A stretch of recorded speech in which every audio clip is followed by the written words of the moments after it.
Good morning, everyone. Where we left off, we were talking about pharmacology, pouring meds up to the field and passing things, and documentation, the different, like a syringe, all the different kind of syringes that you could use, and the hypodermic needles, and the parts of all of that stuff. We'll go ahead and continue on here. Now we're going to get more into the actual drugs and stuff that we use in surgery. First, we got to kind of understand how these drugs work and what our body does to these drugs, kind of thing. So, pharmacokinetics, that's the kind of the path of the drug through the body, what the body does to the drug, how it breaks it down, where it breaks it down. Does it start breaking it down in the stomach? Does it metabolize more in the liver? That kind of thing. And then pharmacodynamics is how the drug affects the body. So if you take an aspirin, about 20 minutes later, it takes away your headache, that kind of thing.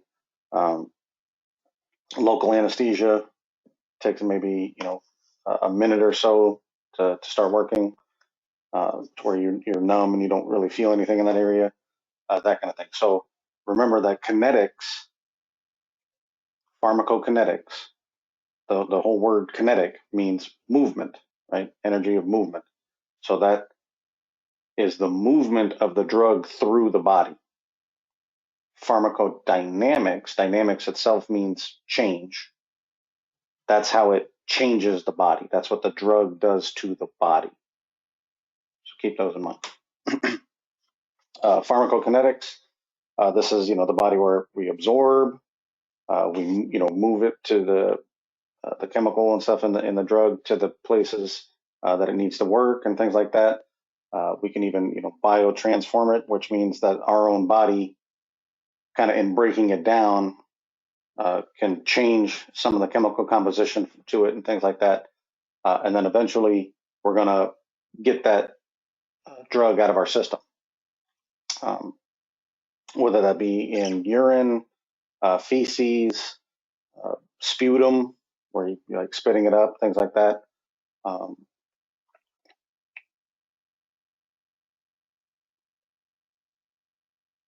think if you want to think about it in terms of maybe like a recreational type drug or something like that, we'll think we'll use alcohol as a example here, right? So alcohol actually starts absorbing in your stomach, which is why you need to eat something before you drink, or you're going to get really just messed up, right? But then there's the distribution where it sends it throughout the body. Most affects the brain, right? You get that biotransformation. You start to see, blurry, kind of, and you're dizzy, things like that. Your motor skills aren't what they used to be, and then finally, the excretion point where, and I think a lot of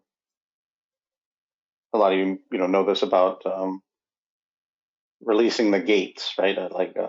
Opening the floodgates. It's like that.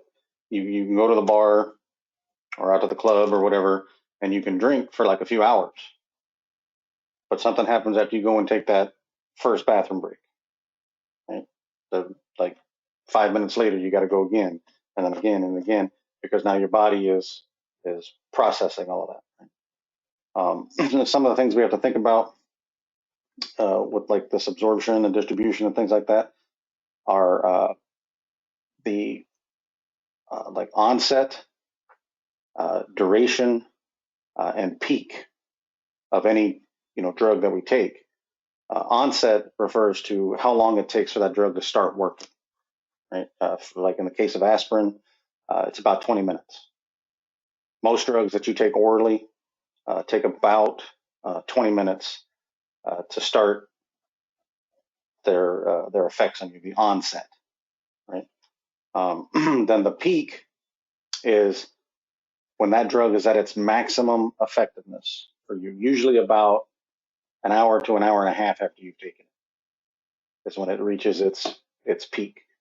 Some of the other ones that you have, like extended release medications, things like that, that kind of are set up to release in waves throughout the day. So you get multiple peaks throughout the day off of just taking that medication one time. Some examples of that are like ADH medications, things like that. And then you have your duration. How long is that drug going to last for you, right? With like some pain medications, you see that they'll prescribe, it'll say, every 4 to 6 hours as needed for pain. So around the 3.5 to 4 hour mark is when you want to be asking the patients, or even thinking to yourself, am I starting to hurt?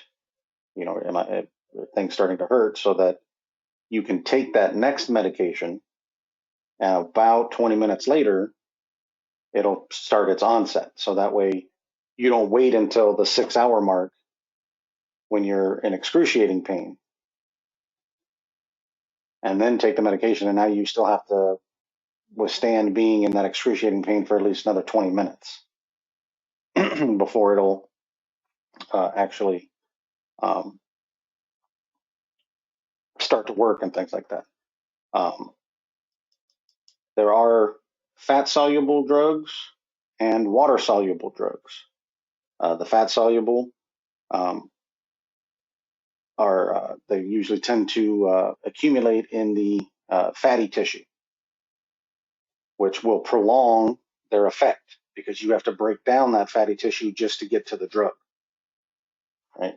So it'll last a little bit longer.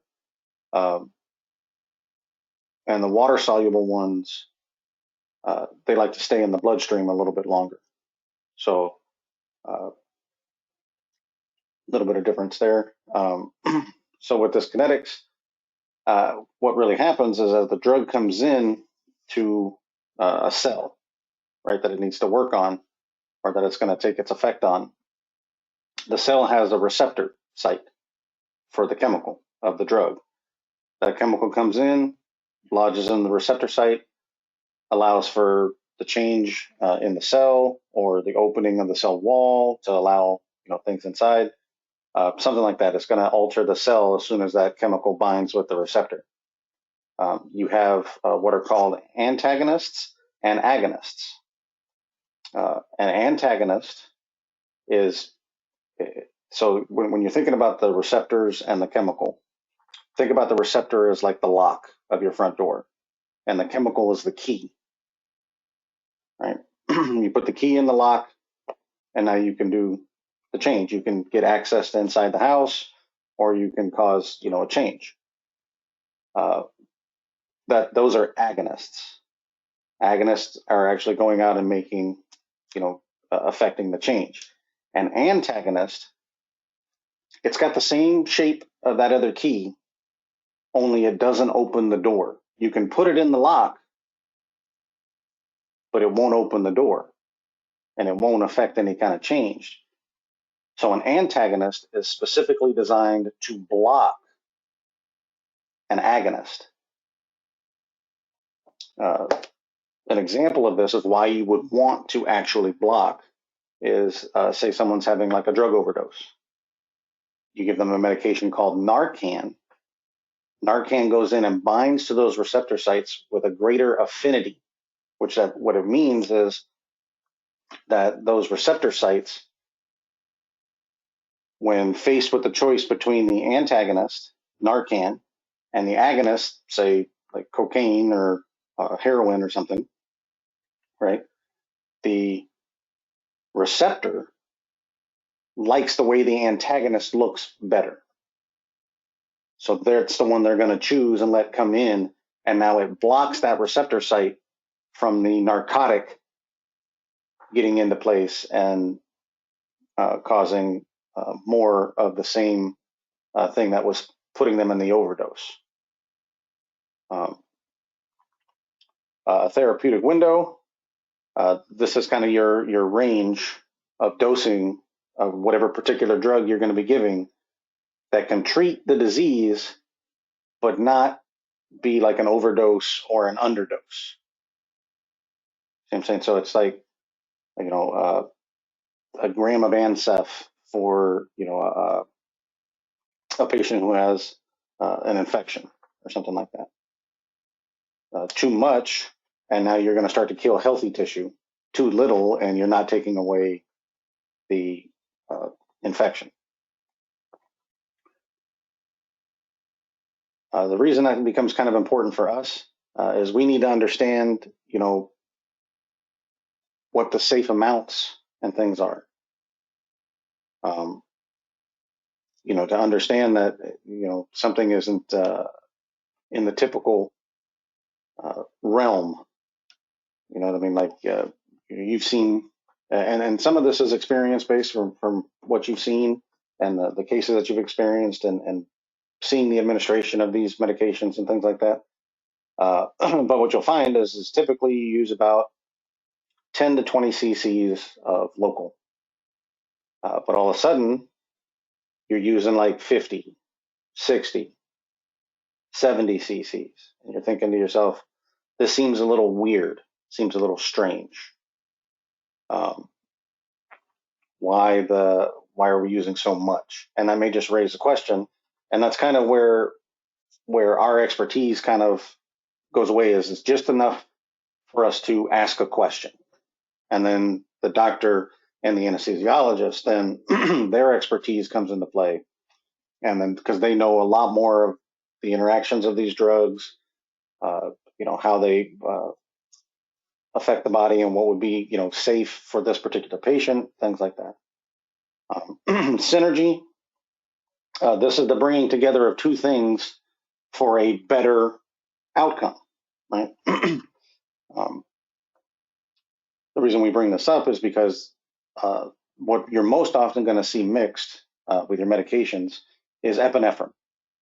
You'll see like 1% lidocaine, would that be 0.5% marcaine? Would that be 0.25% marcaine? Would that be 0.25% sensorcaine?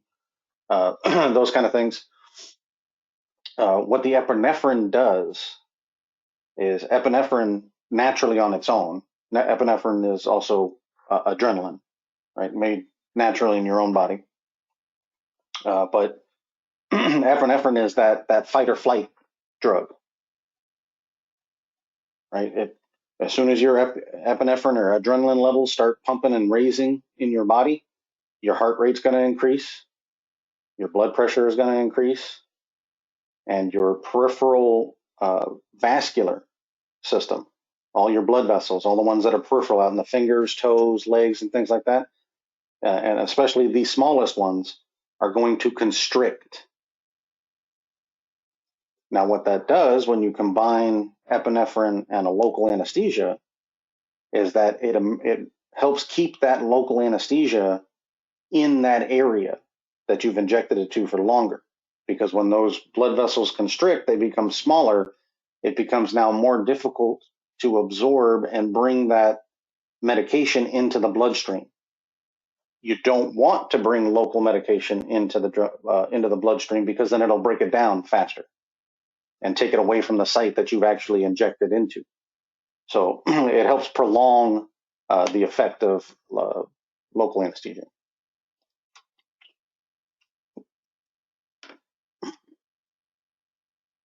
So now we're going to get into some of the actual medications that we use in the operating room. You have anti-infective agents.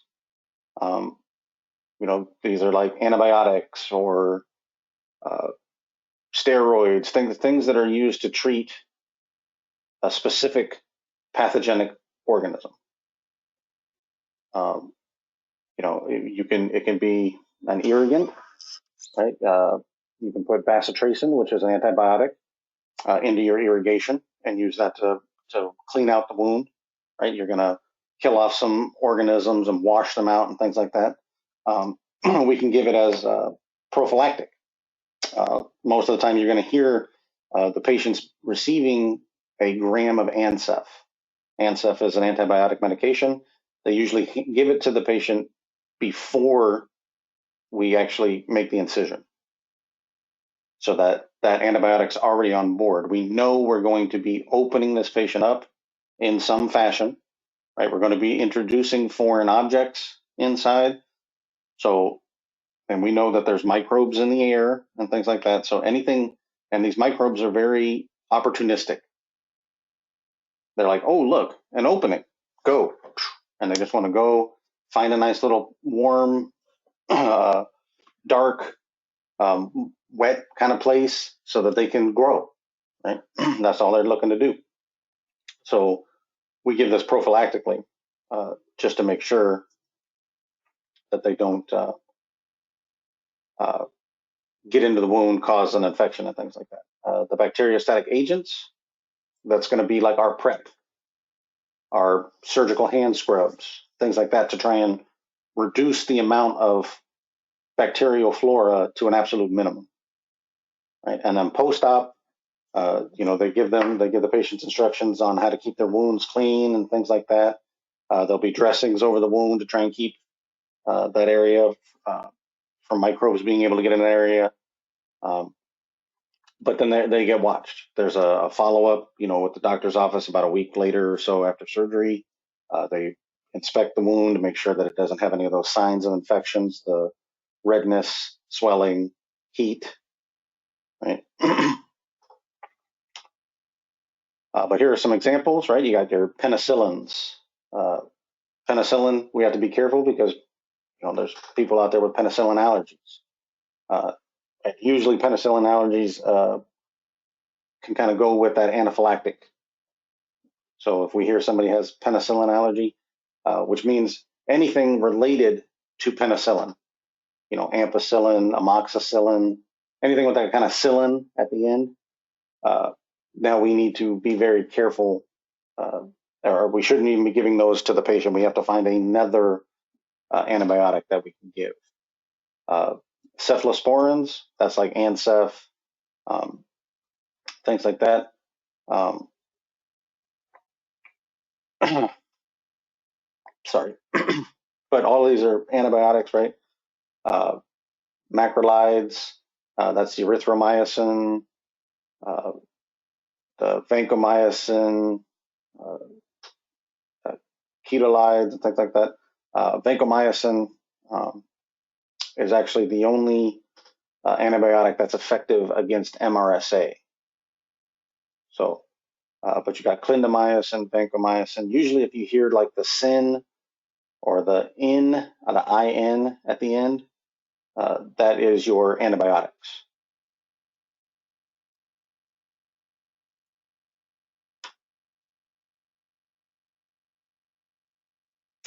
Your macrolides are usually used to treat like respiratory tract infections and STDs, this erythromycin. Your penicillins, you can have broad spectrum antibiotic, right, or a broad spectrum penicillin. This is effective against both gram-positive and gram-negative bacteria. The reason it's a broad spectrum or why you would give a broad spectrum, is if you aren't fully sure of what the microorganism is that's causing the problem. Like the patient just came in the ER or something like that, but you need to be giving them something to start taking that away. So while you're waiting on the lab and the tests from microbiology and stuff, you start them on a broad spectrum. And then once you find out what it is, now you can move to a more narrow spectrum. And the narrow spectrum of penicillins is only effective against gram-positive bacteria. If it becomes a gram-negative bacteria, then you're going to switch over to more of a steroidal based anti-inflammatory medications, things like that, to try and clear that infection. But you have, tetracyclines and all these, ciprofloxacin and, sulfa-based drugs and antifungals. Tetracyclines, like the doxycycline, things like that, those are effective against reticuliae, the aminoglycosides. Those are ones that are going to be good against gram-negative bacteria. They're going to inhibit like a protein synthesis, so the bacteria can't reproduce itself. It can't make the proteins to make more of itself. They use this one kind of sparingly because of the fact that it works against gram-negative bacteria. And I think I may have told you guys this before, but gram-negative bacteria contain a lot of um, um, toxins inside the cell wall, just floating around free, kind of inside the cell. It's kind of a defense mechanism for the bacteria itself, so that if it gets destroyed and releases those toxins, it's going to make the host sicker, maybe preventing them from, the host trying to destroy more of them, because it's only going to end up killing off the host. So we use those kind of in lower doses. You're gonna be on that medication for a lot longer than you would a normal antibiotic. Some of you may have heard of like the Z pack. When you go to like the doctor, you have a cold or something like that, they give you like a Z pack. Usually about a 7-day run on that. With the aminoglycosides, you're looking at more like 2 weeks, a month, things like that, because of that gram-negative bacteria. The quinolones, this could be respiratory infection, arthritic, in a joint somewhere, urinary tract infections, GI issues, things like that. It's kind of a wide usage on those. The sulfamides, these are usually for the urinary tract infections. If anyone's ever had a UTI, I imagine it not to be fun. My wife has had a few UTIs over the years, and she knows like immediately. Like she's like, "Oh, I think I'm getting a UTI," and then she goes and gets some over-the-counter sulfa type drugs, and that helps take that away. And then antifungals, these are used against fungus diseases. Usually something you can get like thrush, fungus like in the mouth and in the throat. Obviously, fungus like on your feet, things like that.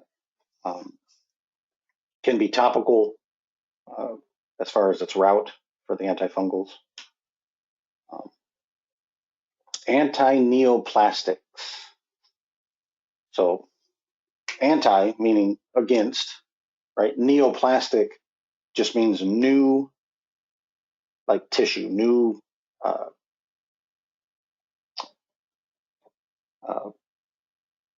tissue that's kind of growing abnormally, and that's why it's cancer, right? Anti-cancer drugs. So usually these have like some kind of radioactive thing to them, a component to them. You have to keep them in a special place so that radiation doesn't get out. They have to be stored in a special bottle. You have to wear special gloves, right? If you're pregnant, you are not handling these medications at all, because these are the type of medications that have that category X and actually can be absorbed through the skin. And then there's special procedures for disposing of them. And then there's a lot of education that has to go along with the safe handling of these medications and things like that. I've seen some of these kind of used in the OR, usually for prostate cancer. Patients come in and we'll do what's called seeding of the prostate. They'll actually take these little radioactive, the medications. They're like little balls, and they'll put them into needles and actually inject them into specific places within the prostate, and let that radiation work from the inside out, trying to kill those cancer cells. So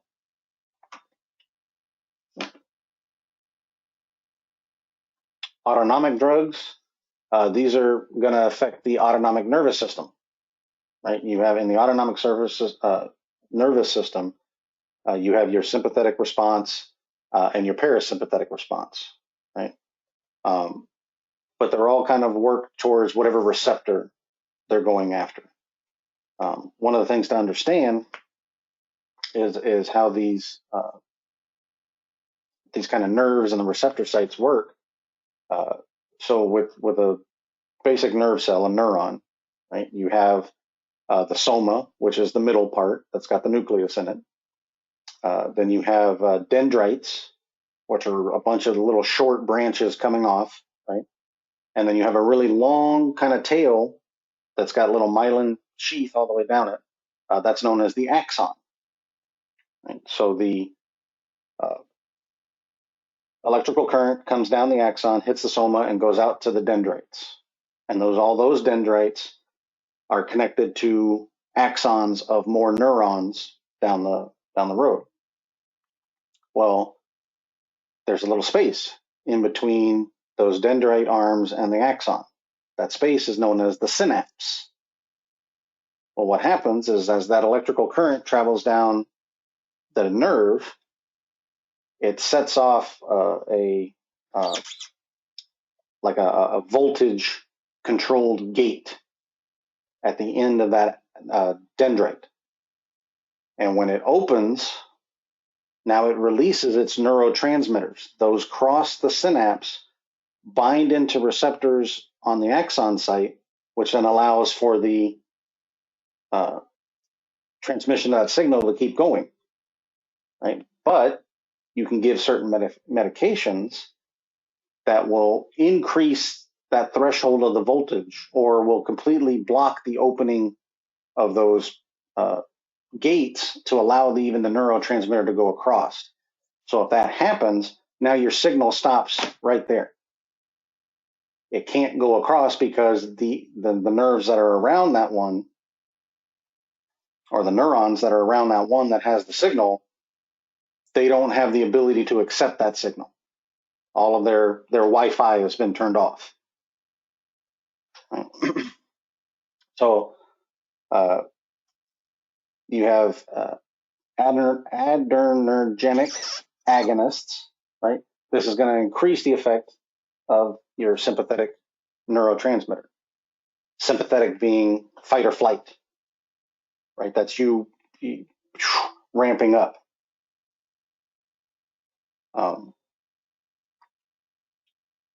So if you're increasing that effect, you're increasing heart rate, you're getting that pupil dilation to allow more light in so you can see everything, right? You're now more aware. Things seem to be going in kind of a slower motion, that kind of thing.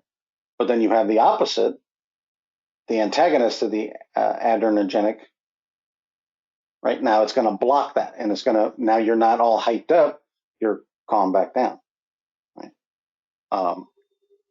Cholinergics, this is more for your muscle, your neuromuscular junctions, right? So what happens is when it gets to that nerve that's now touching the muscle, these acetylcholine is what gets released. That's the neurotransmitter that gets released and goes and binds to the receptors on the muscle, giving it the ability to contract. Because when the acetylcholine binds to those receptors, now it's going to be able to release calcium. So now the muscles can contract. Well, the anti-cholinergic is now going to block that. And that's where we get our paralytics from. Is now we're blocking that message being sent to the muscle. So the acetylcholine never crosses the synapse to release the calcium to allow for muscle movement.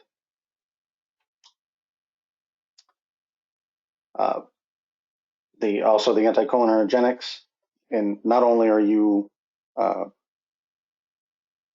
preventing movement, right?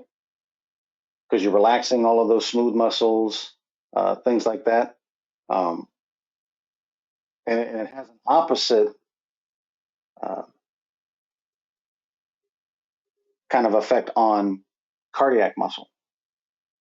It doesn't stop cardiac muscle. It may increase it a little bit, right? And you can regulate the heart rate the heart rate that way. If somebody is like a runner or an athlete, something like that, and they have a normal low resting heart rate, you can give them some of these to kind of help bring it up a little bit. But also to control airway secretions, right? You don't want a lot of saliva building up inside the mouth, so you want to kind of dry that out. They use these in eye surgery, right, to keep the eye from moving.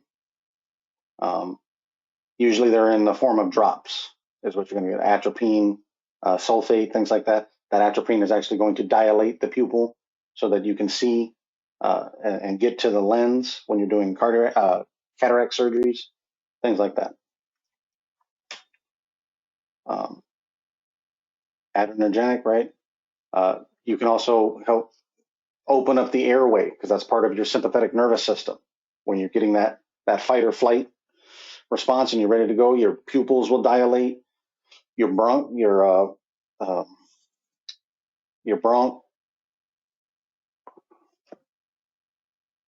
not bronchioles, your bronchus and things like that will expand and dilate and open up, allowing you to bring in more oxygen because you're ready to run, right? You're ready to take off or have to fight. So you're going to need to be bringing in more oxygen, things like that, and things like that. So that's why we can use these in treatment of asthma and respiratory problems and things like that, because now we can open those airways up. We can kind of dry out some of those secretions.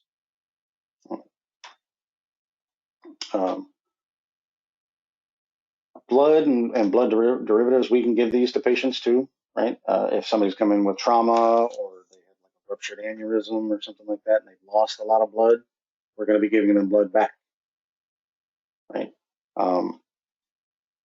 It's usually whenever they've lost about 30% of their total blood volume,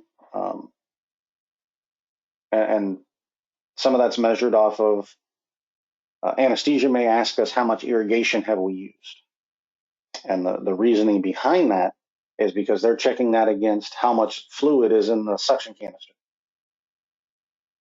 So if we've used, say, 500 cc's of irrigation and there's 700 cc's of fluid in the suction canister, then they'll say about 200 cc's of that is blood. Now, is that enough to have to give the patient blood? No. The patient would have to lose like about a liter or more. The human body holds about 5 liters of blood. More, obviously, if you're pregnant, because you have to have enough for you and the baby. But it's approximately 5 liters of blood. So usually when they lose about a liter, that's only about 20%, but you want to be ahead of it. You don't want too much gone, and now they're kind of having to fight and you're playing catch up.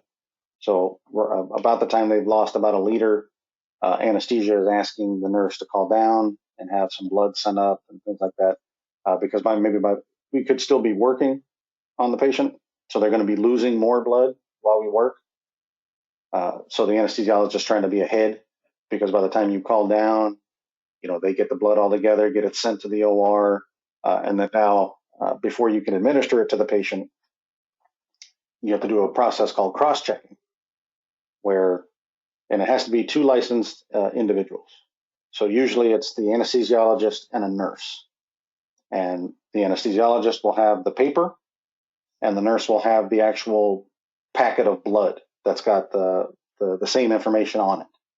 And the anesthesiologist will read it off of the paper that came up, matching like the lot numbers and the units and the blood type and all that stuff, while the nurse is checking the package and verifying that they're the same. Usually we have to keep these relatively cool, right? We don't want them frozen as far as the blood. There are some other blood products that we can give, but you have to use it once you take it out of like the cooler or out of the fridge or something like that, you got to use it within 30 minutes or the whole thing has to get tossed.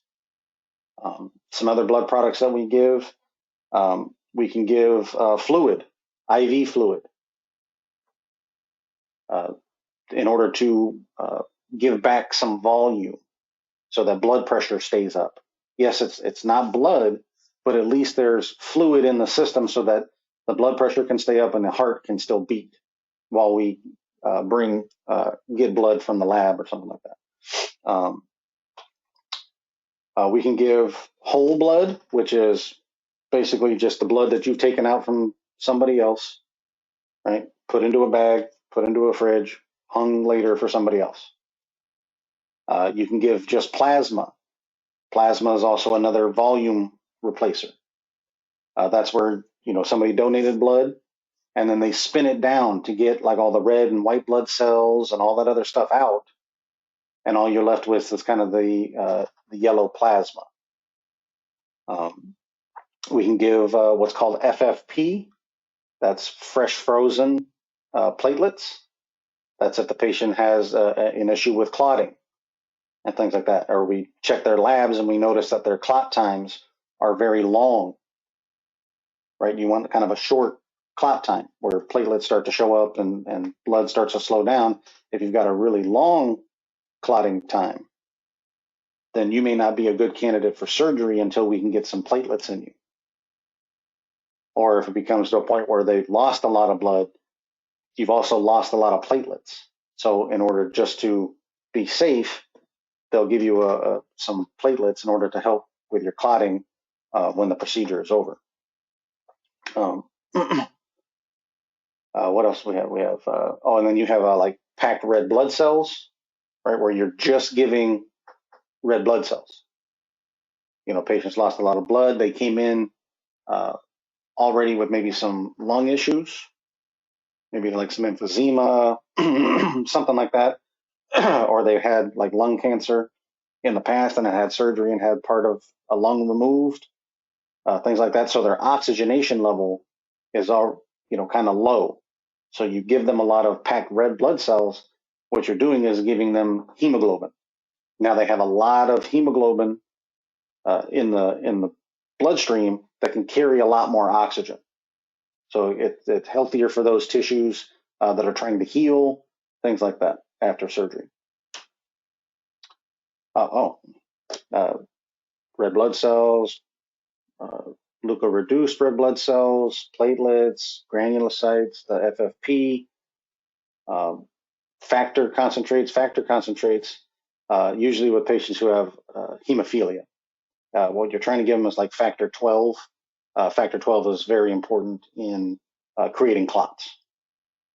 So if a patient is a hemophiliac, you may give them some factor 12 just as a precaution to help them make clots and things like that for after surgery. Now, blood coagulation.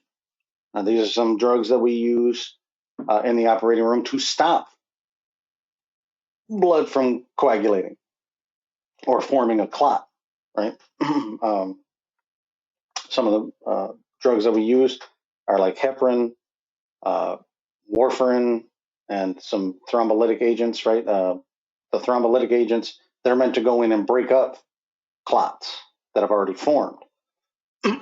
Usually in the legs is most often where you're going to see the clot formations and things like that. Those thrombolytic agents, what we do is we'll put like a catheter in the vessel, and just over like a 24-hour period while the patient stays in the hospital, we'll slowly inject these thrombolytic agents that'll go in and break up that particular clot before it has a chance to become an embolus and move to the heart or to the lungs and kill the patient. Heparin is by far the most common one that we use in the operating.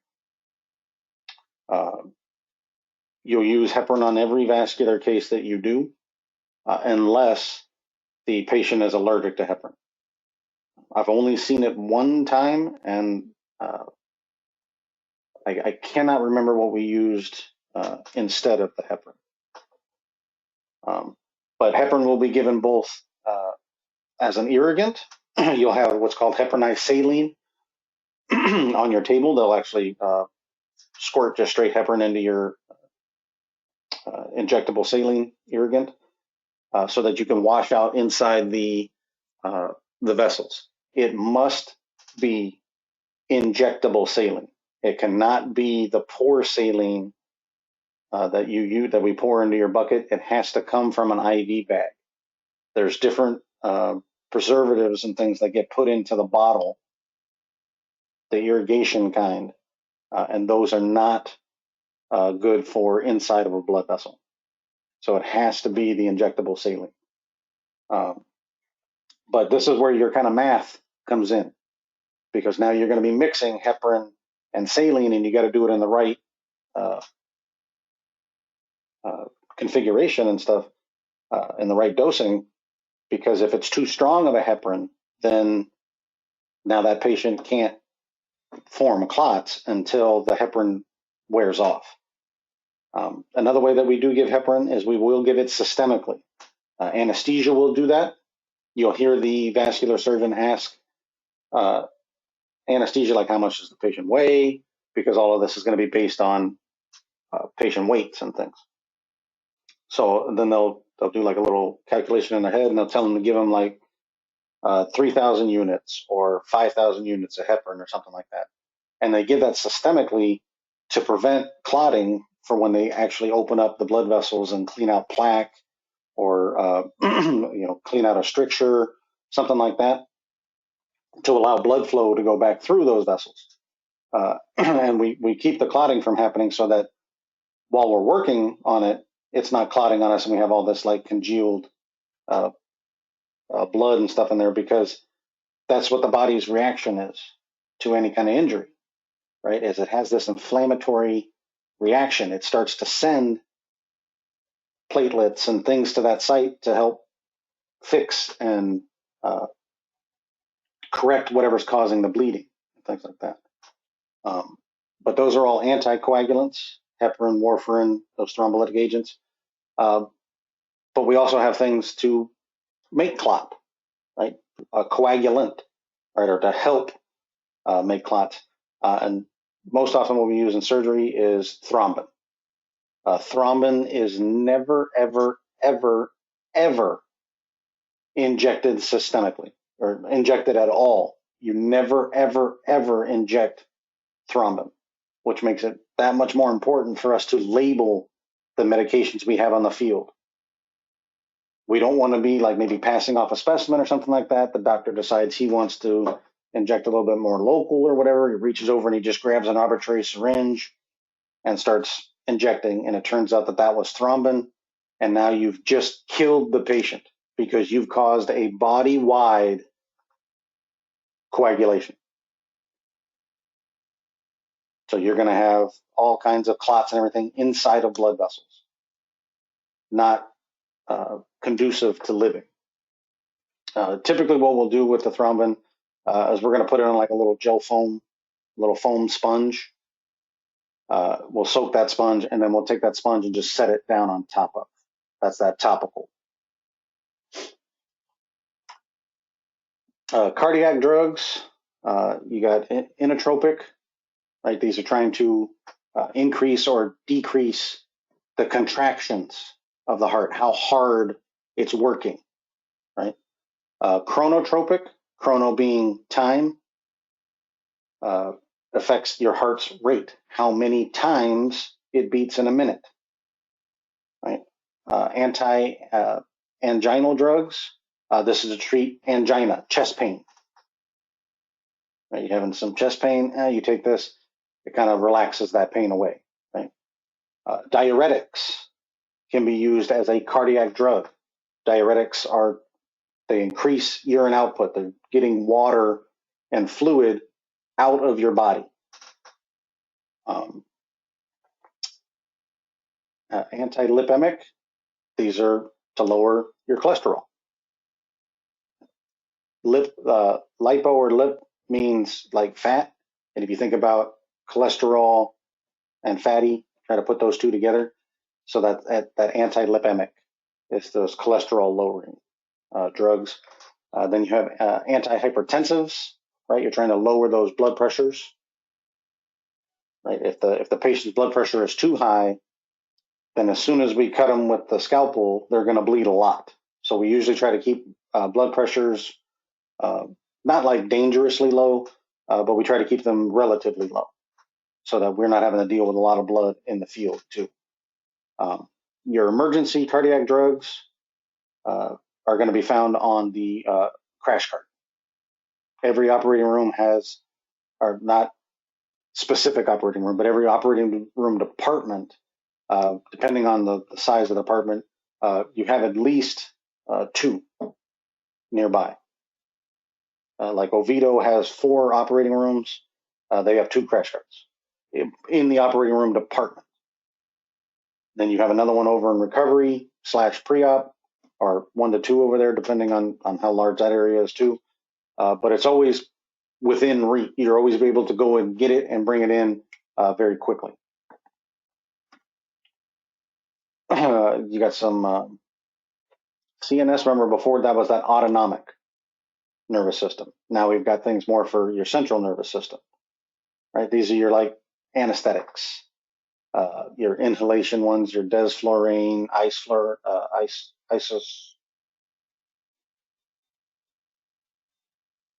desflurane.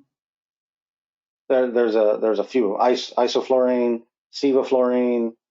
I should have just read the instead of trying to bring it out of my own head. Nitrous oxide. These are things to kind of like put you to sleep and keep you asleep, right? The nitrous can knock you out. They hardly ever use the nitrous anymore. Usually they're giving you the propofol IV, and that's what kind of like knocks you out and puts you to sleep. And it's these gases that keep you deep and unconscious. Some of the disadvantages of some of these is you need to use like your paralytics and things like that, because you're not going to have a lot of muscle relaxation kind of thing. Like with nitrous, you don't get that real full on muscle relaxation. But like isoflurane, you get some a good muscle relaxation. Plus, it's not flammable. So, but then some of the bad things about these inhalation gases and things like that is that when you wake up, you may feel like kind of nauseous and uh, groggy and things like that. It takes like 45 minutes to an hour for you to just like kind of come back out of it. Sometimes it's like the funny times, because you can ask these patients all kinds of messed up questions. Usually it's the family who's asking funny questions. You've probably seen videos of people going home from uh, like the dentist office and things like that, looking all uh, messed up, crying in the car and all that kind of stuff. But like disassociative, I do want to talk about this one. This disassociative anesthesia. This is where I don't know if everyone's has seen the movie Get Out, where uh, they go to like the girlfriend.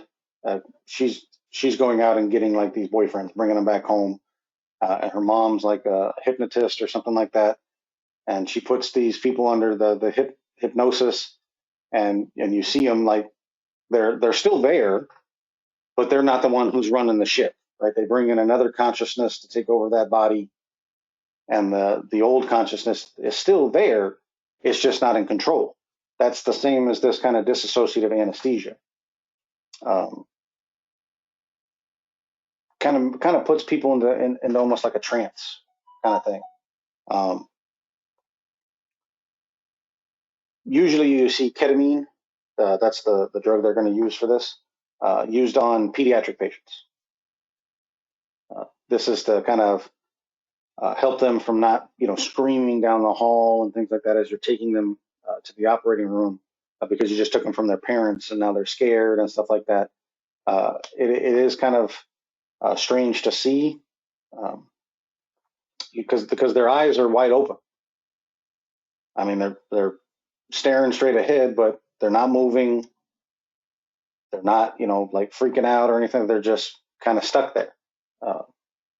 It's kind of a strange thing to see, but it's kind of in the best interest of the kid. And it also gives them a little bit of amnesia with it. So they don't remember being in that frozen kind of state and stuff like that. So um,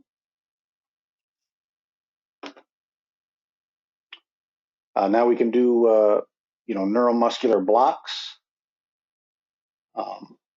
using like succinylcholine. That's that paralytic, right? We've just locked out all the muscles of the body if you give succinylcholine. Um, but then there's also other versions. The succinylcholine is a depolarizing agent, uh, and so that's the way it works. Is that it doesn't allow um, for that because it's the transmission of the electrical current on the nerve, right? That comes down, opens up those gates, and sends it across. It just doesn't open up the receptors on the muscle side. It doesn't allow that because as that electrical current comes through, it crosses the synapse and touches the muscles, and the muscles going to go, oh, okay, it's time for us to open our gates because this neurotransmitter is going to be coming across, and we're getting ready to work. Well, what happens with the succinylcholine is it puts the muscle in such a state that when that electrical current hits it, it doesn't affect it and the gates don't open. But you can also have non-depolarizing agents kind of do the same thing and keep those gates from opening. And sometimes there's kind of two schools of thought in the anesthesia world on it. Some really like the succinylcholine because it tends to wear off faster versus the non-depolarizing agents like rocuronium, pancuronium. These rocuronium is the one that you're probably going to hear most often. That's if somebody doesn't like using succinylcholine, they'll use rocuronium. Um, the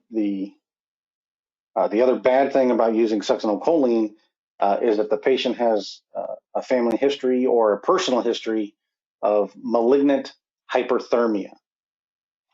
What that means is that when given like succinylcholine for paralyzing the patient before you give them like general anesthesia, uh, the patient's body temperature will shoot up uncontrollably. It's just a reaction that those particular patients have to succinylcholine, um, and it's not going to wear off. It like grabs a hold of that succinylcholine and says, "Oh, okay, cool," and body temperature starts to shoot way up. The only antagonist to succinylcholine in that situation is dantrolene.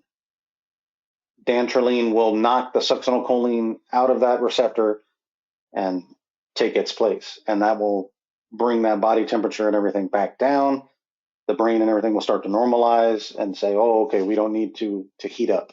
We're good. Opiates, these are typically pain medications, right? Yeah, you have some natural ones, morphine, codeine. These are ones that you get from like plant derivative and things like that. But then you have ones that you can kind of make too, right? Like the hydrocodone, the oxycodone, um, tramadol. But then you also have ones that are non-opiate, like ibuprofen, Motrin, things like that. Which is why sometimes they tell you don't take ibuprofen, take Tylenol. Tylenol is acetaminophen. They're different chemicals. They both kind of they both kind of can do the same thing, that pain control. Basically, what ibuprofen and aspirin do is kind of an anti-inflammatory properties, and that's what kind of helps take away pain from that area because you don't have the redness, the swelling, the heat, things like that. Now we have like sedatives and hypnotics. So the sedatives and hypnotics, like propofol. Propofol is a sedative. We're using to kind of like induce drowsiness. We're going to kind of let the patient just kind of fall asleep by themselves. Not enough that we could do we could poke them with a needle or anything like that, because they're going to feel it and they're going to wake up. They're going to react to it. Some other ones, barbiturates. Uh, Typically, these are used in the treatment of like seizure disorders and things like that. But we give it IV just to help with induction of general anesthesia. It prevents anything from like spasming, things like that, like your bronchus, your bronch. So when we put the tube down and everything, it's not like closing off. Then you have like benzodiazepines. Um, these are they reduce anxiety. They're kind of like anti-anxiety drugs. Uh, Diazepam, lorazepam, midazolam. That's kind of, you'll hear a lot of those. You won't really hear. What you might hear is somebody refer to benzodiazepines as benzos, uh, but they're just kind of an anti-anxiety. They also help kind of provide a little bit of muscle relaxant. Um, we may give this to the patient before we wheel them out of pre-op, just to kind of give them that I don't really care attitude. Uh, like, oh, okay, do whatever you want to do, kind of thing. They're not that. It kind of reduces that fear a little bit, um, things like that.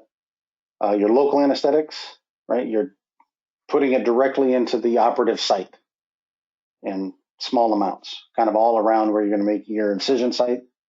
Uh, the regional blocks, this is where you're going to go take out like a nerve bundle and then affect the larger area.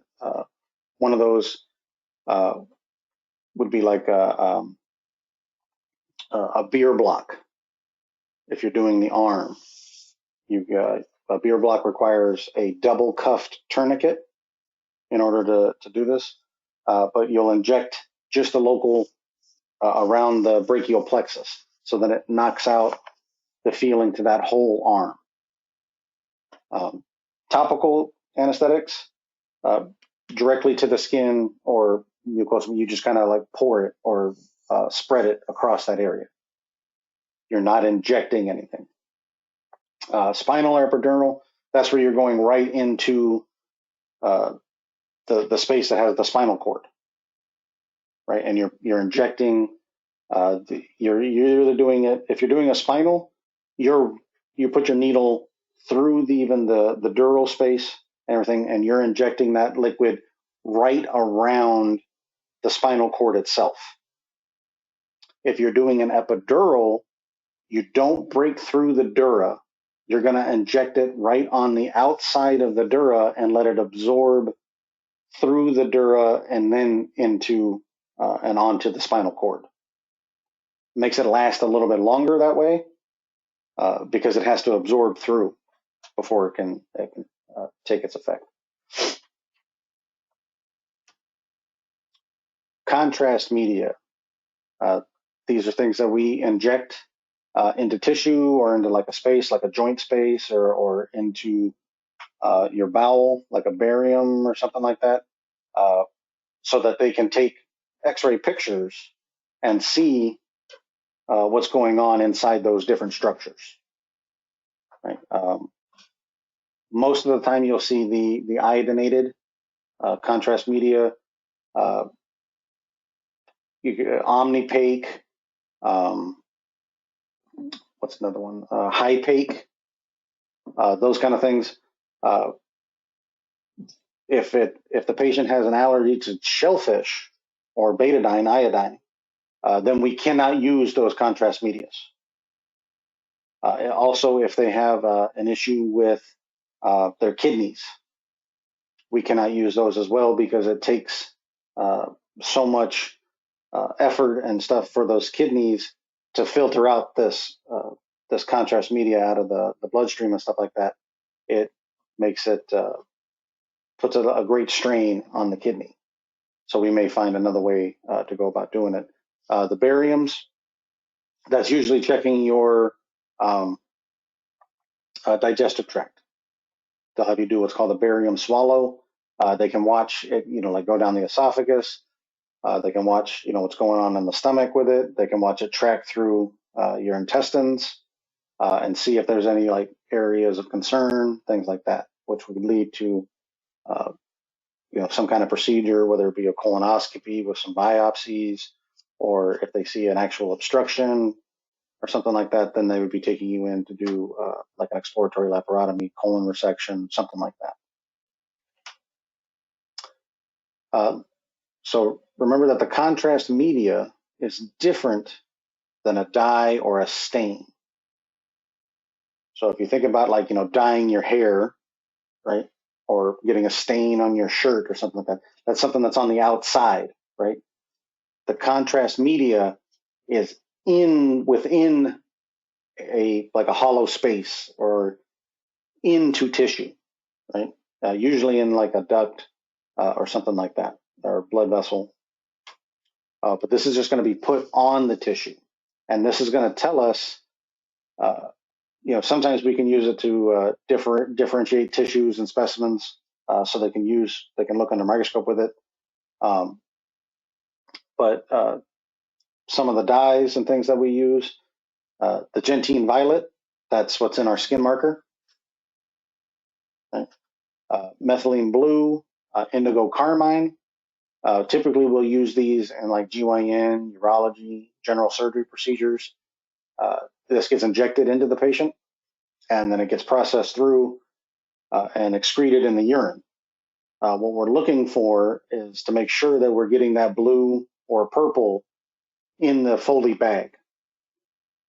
If we're not, then there may be some kind of damage to a ureter, and that blue or purple is now spilling out into the abdomen. And then that lets us know we have an injury somewhere. We need to repair the ureter. The stains we're going to put right onto tissue to check to see differentiation between possible cancerous tissues and normal tissues. Your Lugol solution and Mond cells. This is looking at the cervix. Right, you rub this on the cervix. I believe it's for the Lugol solution. The actual abnormal tissue will absorb the solution, and the surrounding tissue that's still normal won't. So it'll be like brown on normal tissue and kind of grayish on the abnormal tissue. The kind of the same thing with the Mond cells. Just the one thing with the Lugols to remember is that goes with a Schiller test. You're looking for cervical dysplasia, cervical cancer. And the acetic acid can also help really pop out those potential cervical cancer cells when you're looking at it under a microscope during what's called colposcopy. There's a special microscope specifically for the vagina and the cervix. So also with some of these dyes and stains and things, we can use it to kind of track a sinus. Like if somebody has, some kind of like, hole or something on the outside of their, and we want to see how far that goes in and where it goes and stuff, we can inject the dye or a stain and let it track that path. And then we can, deal with it that way. One other here that isn't listed is fluorescein. Fluorescein is a stain or dye typically used in eyeball surgery. We do have to make an incision into the cornea, usually right up at the superior border where it meets the sclera or the white part. But when we're finished and we're pulling everything out, we need to make sure that that's sealed. Sometimes they put a stitch in it. Most often they don't. But you can use the fluorescein. It comes on a little strip of paper, almost like a litmus paper. And you'll just put it and kind of rub it across the eye. And what you're watching for is fluid coming out of the eye and kind of washing that stain away from the spot where you made your incision at. And if If you can't get it to kind of seal up, then that's when you would put a stitch in it just to keep it closed. Fluid balances, electrolytes. This is the IV and stuff we're giving. We need to make sure that these, fluids stay up because we don't want to lower blood pressure and things like that. But the thing to understand about these electrolytes in these fluids and things like that we're giving the patients is this isotonic, hypertonic, hypotonic solutions. So when thinking about these solutions, you always have to compare two things. So, like we'll take isotonic for example. The saline irrigation solution that you use is 0.9% normal saline. That is most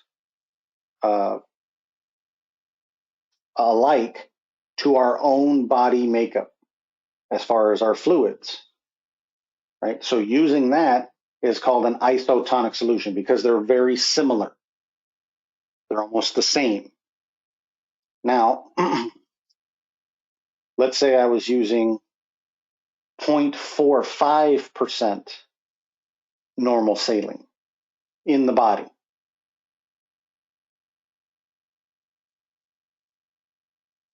Because there's less particulate, there's less electrolytes in the normal saline than there is in the body.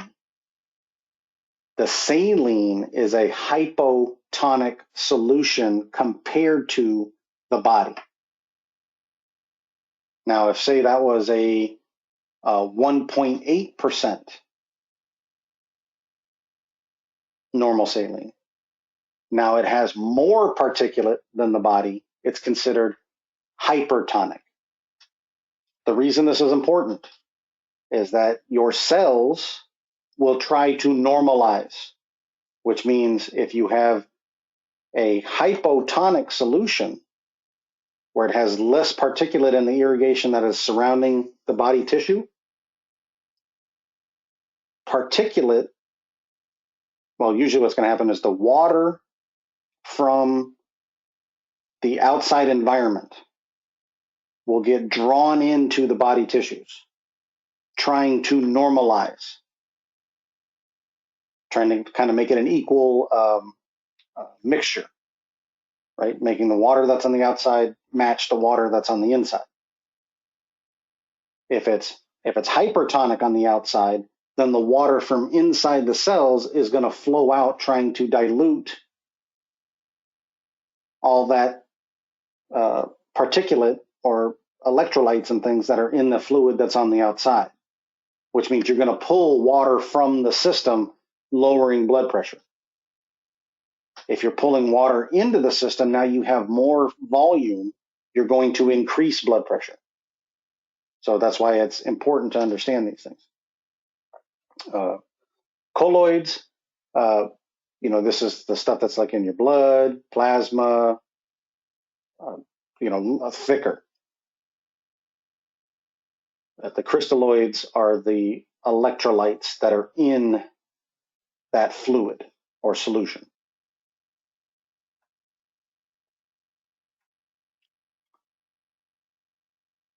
Yes, so the irrigation has to be compatible with the physiological environment. That's why we use that 0.9% normal saline. Can be used either topically or intravenous, right? That's that injectable saline.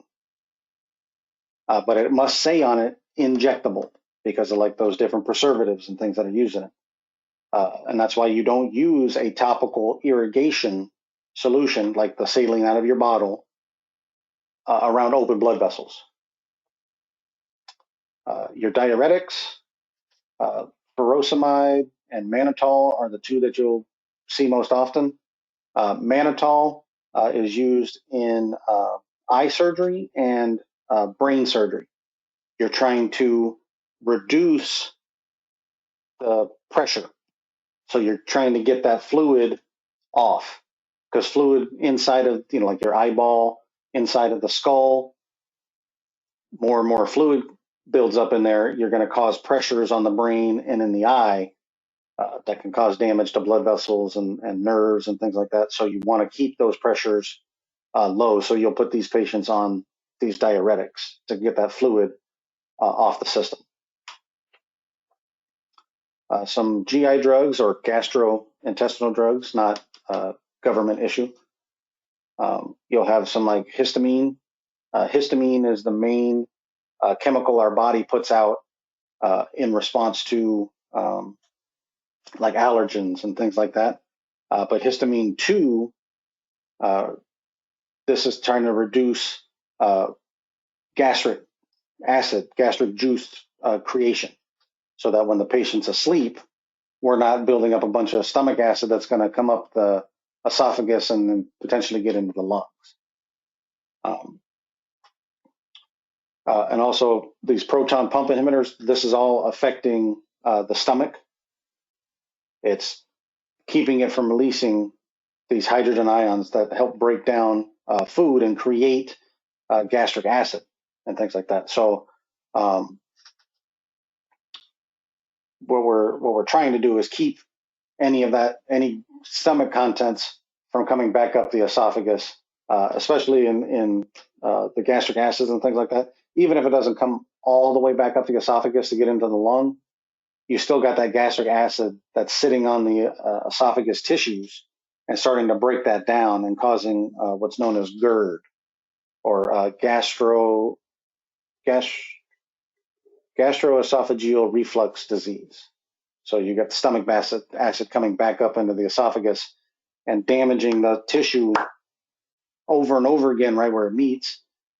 What's going to happen is basically you're building scar tissue inside your esophagus, eventually to a point where it may close off the esophagus.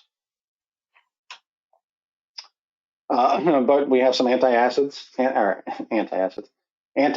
right, to help reduce that acidity of the gastric fluid that is in there and the amount of it. Just like Tums, right? But we're not actually giving the patient Tums. These are sucralfate and misoprostol or prostol.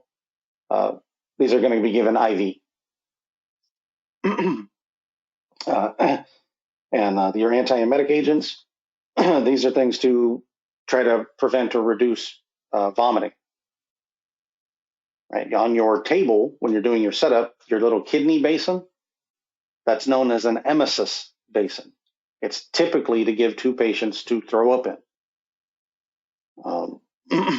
But so then you're going to hear that called an emesis basin. Think of emesis as vomiting antiemetic drugs. Usually there's like a Reglan, Zofran, and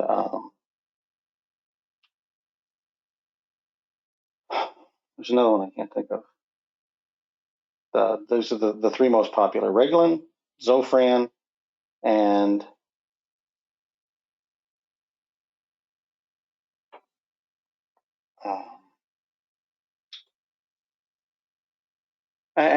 they're not. They may be administered in the PACU. Definitely, in the PACU, because that's when you're waking up from the anesthesia. You're going to feel your most nauseous and things like that.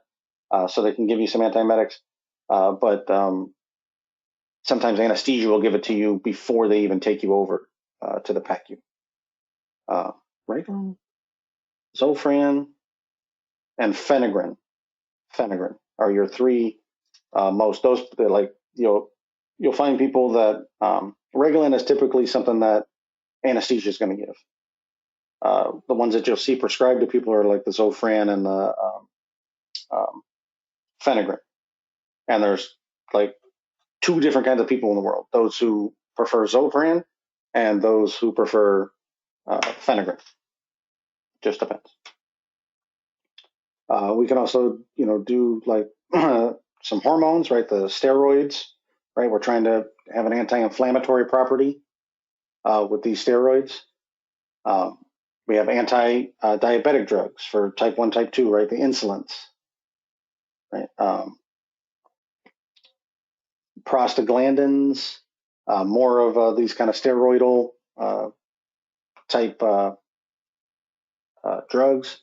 And then we also have drugs that are used in OB. You have oxytocin or pitocin, both the same thing. But that is going to promote uterine contraction, basically start labor.